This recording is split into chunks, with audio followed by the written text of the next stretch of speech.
खास जड़ी बूटियों से बना पेट सफा आयुर्वेदिक चूर्ण। आज ही ले आएं। पेट सफा पहली रात से ही असर दिखाता है और इसकी आदत भी नहीं पड़ती। पेट सफा, हर रोग दफा। अब जरा उन लोगों के बात कर लेते हैं, उन लोगों के फायदे की बात जिनके पास पुरानी गाड़ी है और वो उसे बेचना चाहते हैं। सरकार ने इसी साल बजट में नई स्क्रैप पॉलिसी का ऐलान किया था और सरकार ने इस पॉलिसी के लिए गाइडलाइंस तय कर दी है। इस पॉलिसी में ऐसे प्रावधान किए गए हैं जिससे आपको न सिर्फ नई गाड़ी पर डिस्काउंट मिलेगा बल्कि रोड टैक्स पर छूट भी मिल सकती है। और बहुत जल्दी आपको ये समझ में आ जाएगा जब बहुत ध्यान से आप इस रिपोर्ट को देखेंगे नई स्क्रैप पॉलिसी के तहत क्या क्या प्रावधान किए गए हैं। नई पॉलिसी के तहत 20 साल में प्राइवेट और 15 साल में कमर्शियल गाड़ियों का फिटनेस टेस्ट करवाना अनिवार्य होगा। गाड़ी का रजिस्ट्रेशन खत्म होने पर उसे अनिवार्य रूप से फिटनेस सेंटर तक ले जाना होगा। फिटनेस टेस्ट में फेल होने पर गाड़ी की लाइफ खत्म मानी जाएगी। गाड़ी के रजिस्ट्रेशन को रिन्यू कराने के बजाय स्क्रैपिंग के लिए प्रोत्साहित फिर किया जाएगा। गाड़ी के रजिस्ट्रेशन को रिन्यू के लिए शुल्क ज्यादा लिया जाएगा जिससे लोग पुरानी गाड़ियों की जगह नई गाड़ियां खरीदने के लिए प्रोत्साहित हो पाएंगे। अब सवाल यह है कि इस नई स्क्रैप पॉलिसी से एक ग्राहक के तौर पर फायदा क्या हो सकता है आपका। बहुत जल्द ये भी आप नोट कर लीजिए कैसे। गाड़ी की जो स्क्रैप वैल्यू है वो 4 से 6% के बीच में होगी जो गाड़ी के मालिक को स्क्रैप कराने पर मिलेगी। केंद्र सरकार राज्य सरकारों को सुझाव देगी कि रोड टैक्स पर 25% छूट दे दी जाए। स्क्रैप सर्टिफिकेट दिखाकर आप जब नई कार खरीदने जाएंगे या गाड़ी खरीदने जाएंगे उस पर आपको ऑटो निर्माता से 5% की छूट देने के लिए कहा जाएगा। और इसीलिए ये फायदे का सौदा है। जो लोग ये सोच रहे हैं कि मेरी गाड़ी तो अब खत्म और बर्बाद हो गई। बंगाल के चुनाव में इस बार बम, बंदूक, बवाल और सवाल सब कुछ चल रहा है। पिछले 24 घंटे में बंगाल में हंगामे और बवाल की बहुत सारी खबरें आई हैं। नंदीग्राम में टीएमसी और बीजेपी के कार्यकर्ता आपस में भिड़ गए। पेट्रोलियम मंत्री धर्मेंद्र प्रधान के काफिले पर हमला हुआ। कल रात उत्तर 24 परगना के जगदल इलाके में बीजेपी सांसद अर्जुन सिंह के घर के पास बम धमाका हुआ। इसे लेकर बीजेपी युवा मोर्चा के लोगों ने विरोध जताया, व्हील चेयर वाली रैली निकाली और आज बीजेपी ने चुनाव आयोग से शिकायत भी की है। लेकिन इन सब के बीच बंगाल में आज पीएम मोदी और मुख्यमंत्री ममता बनर्जी के बीच जोरदार शब्द बाण चले हैं।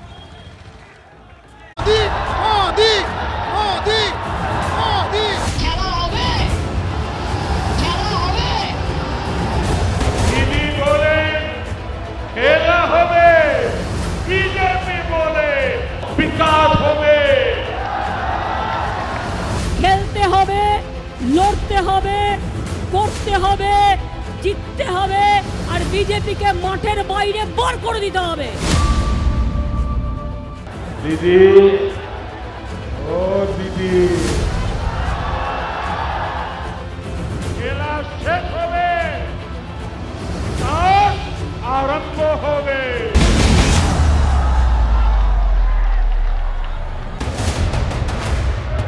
बंगाल में चुनाव से पहले न जाने क्या क्या होबे, कितना होबे और कैसे कैसे होबे। दीदी बोले खेला होबे, बीजेपी बोले महिलादेर उत्थान होबे। दीदी बोले खेला होबे, बीजेपी बोले যুব শক্তির সম্পূর্ণ বিকাশ হবে। बंगाल वाली दीदी के खेला होबे के टक्कर में आज प्रधानमंत्री नरेंद्र मोदी ने बंगाल में न जाने कितना होबे उतार दिया। বোনেরা আমার খেলা হবে, ভাইরা আমার খেলা হবে, যে যা পারেন তাই খেলুন। ফুটবল খেললে এমন করে বল করুন যে বলটা যেন একেবারে গিয়ে বোল্ড আউট করে দেয়। ক্রিকেট খেললে এমন করুন বলটাকে বার পোস্টের বাইরে পাঠিয়ে দিন।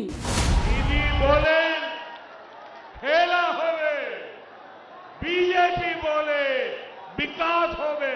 দিদি বলেন খেলা হবে, বিজেপি বলে শিক্ষা হবে। দিদি বলেন খেলা হবে, বিজেপি বলে হাসপাতাল হবে। दीदी बोले खेला होवे, बीजेपी बोले स्कूल होवे, दीदी स्कूल होवे। ओम सर्वमंगला मंगल्ये। बंगाल के चुनाव में दीदी के चंडी पाठ की इस बार खूब चर्चा हुई। आज दीदी ने मिदनापुर की रैली में एक बार फिर चंडी पाठ किया। मोदी ने इस पर जोरदार चुटकी दी। 10 साल के तुष्टीकरण के बाद लोगों पर लाठियां डंडे चलवाने के बाद अब ममता दीदी अचानक बदली सी दिख रही है। ये हृदय परिवर्तन नहीं है, ये हारने का डर है। चुनाव कोई भी हो, चाहे लोकसभा या विधानसभा, चुनावी माहौल में पीएम मोदी ने जब भी बंगाल में कदम रखा, उन्होंने भ्रष्टाचार के मुद्दे पर ममता सरकार को हमेशा घेरा। टोलाबाजी और कटमनी का मुद्दा जोर शोर से उठाया। आपका यही जोश हर सिंडिकेट, हर टोलाबाज का होश उड़ा रहा है। पिछले लोकसभा चुनाव की बात करें तो उनका ये तीर निशाने पर बैठा था और यही वजह है कि आज मोदी ने अपने तरकश से फिर वही तीर निकाला। बस अंदाज नया था। भाजपा की केंद्र सरकार की नीति है डीबीटी, डायरेक्ट बेनिफिट ट्रांसफर। पश्चिम बंगाल में दीदी सरकार की दुनीति है टीएमसी, यानी ट्रांसफर माय कमीशन। ওরা জানে মমতা ব্যানার্জি মানে মানুষের এনার্জি।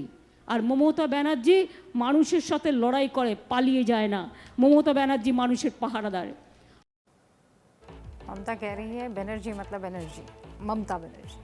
बंगाल के चुनाव में कभी चंडी पाठ सुनाई दे रहा है, कभी जय श्री राम सुनाई दे रहा है, लेकिन इन सब के बीच पिछले कुछ दिनों से बटला हाउस एनकाउंटर की भी एंट्री वहां पर हो गई है।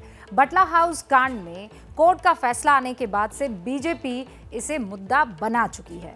2008 में जब दिल्ली में बटला हाउस एनकाउंटर हुआ था, उस वक्त ममता बनर्जी ने इसे फर्जी एनकाउंटर करार दिया था। ममता ने कहा था, और मैं कोट कर रही हूं, कि अगर यह एनकाउंटर फर्जी निकला तो वो राजनीति से संन्यास ले लेंगी। इत्तेफाक देखिए कि 3 दिन पहले दिल्ली की अदालत ने एनकाउंटर पर अपना फैसला सुनाया।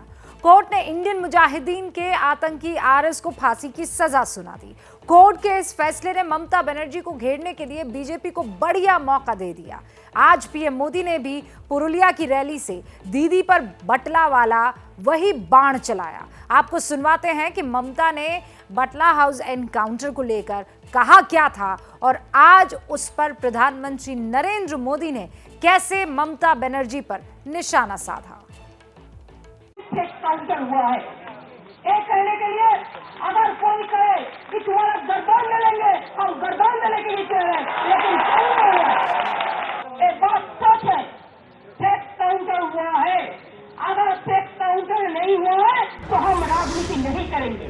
ये फैसला बाटला हाउस एनकाउंटर से जुड़ा है। इसी एनकाउंटर में एक आतंकी की गोली ने देश के जांबाज सपूत इंस्पेक्टर मोहन चंद्र शर्मा जी को शहीद कर दिया था। लेकिन ममता दीदी उस समय आतंकवादियों के साथ खड़े थे, एनकाउंटर पर सवाल खड़े कर रहे थे। और राजनीति तो अभी शुरू हुई है वहां पर। एंटीलिया केस की तरफ रुख करते हैं। इसकी गुत्थी अब तक 3 कारों के बीच उलझी हुई थी, अब इसमें 2 कार और जोड़ लीजिए आप। एनआईए ने आज इस मामले में एक लैंड क्रूजर और एक मर्सिडीज की एसयूवी जब्त की है और ये दोनों लग्जरी कार भी सचिन वजे की ही सोसाइटी से बरामद की गई है। इस बीच सचिन वजे से पूछताछ में कुछ और राज से बेपर्दा चीजें हुई हैं।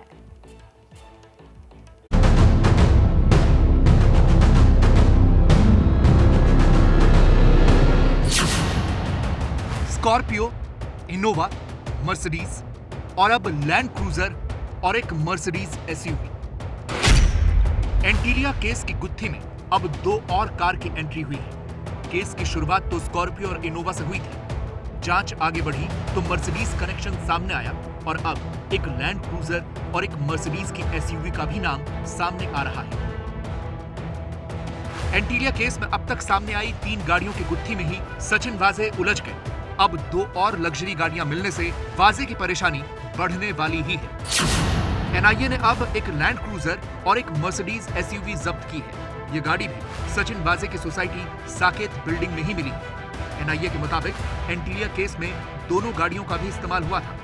इस गाड़ी में भी एनआईए को कुछ अहम दस्तावेज मिले हैं। स्कॉर्पियो, इनोवा, मर्सिडीज के अलावा एनआईए ने 2 और लग्जरी कार जब्त की है। सूत्रों के मुताबिक 2 और कार की तलाश है।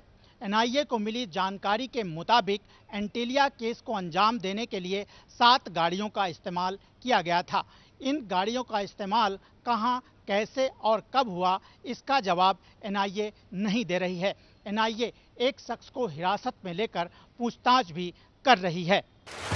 इस मामले में एनआईए को जहां 3 और गाड़ियों की तलाश है, वहीं उसे ये भी पता लगाना है कि इन गाड़ियों का इस्तेमाल किस तरह से हुआ। इन सवालों का जवाब एनआईए सचिन वाजे से पूछ रही है। एनआईए सूत्रों के मुताबिक पूछताछ में वाजे ने बताया है कि 17 फरवरी को वो मर्सिडीज में मनसुख से मिला था। ये वही तारीख है जब मनसुख स्कॉर्पियो कार को हाईवे पर छोड़कर कैब से आया था। मनसुख और वाजे के बीच मुलाकात एक होटल के करीब तय हुई थी। यहाँ वाजे गाड़ी से बाहर नहीं निकला क्योंकि उसे सीसीटीवी में पकड़े जाने का डर था। मनसुख और वाजे की मुलाकात गाड़ी में ही हुई और यहीं मनसुख ने वाजे को स्कॉर्पियो की चाबी सौंपी थी।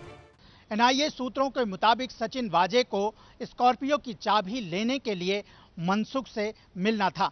मिलने की जगह पहले क्रॉफर्ड मार्केट में तय की गई थी, लेकिन यहीं पर कमिश्नर का दफ्तर होने और बड़े अफसरों की आवाजाही की वजह से स्थान को बदल दिया गया और एक भीड़ भाड़ वाले इलाके में गाड़ी के अंदर मुलाकात हुई।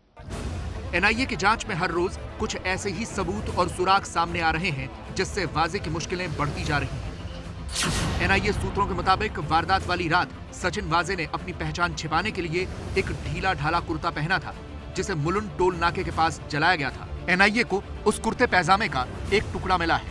एनआईए को इससे पहले भी वाजे का एक कुर्ता मर्सिडीज कार में मिल चुका है। इसके अलावा एनआईए ने वाजे के मददगार एक पुलिसकर्मी की भी पहचान की है। एंटीलिया केस में जांच और सियासत साथ साथ चल रही है। परमबीर सिंह के तबादले के बाद बीजेपी ने उद्धव ठाकरे पर हमले तेज कर दिए हैं।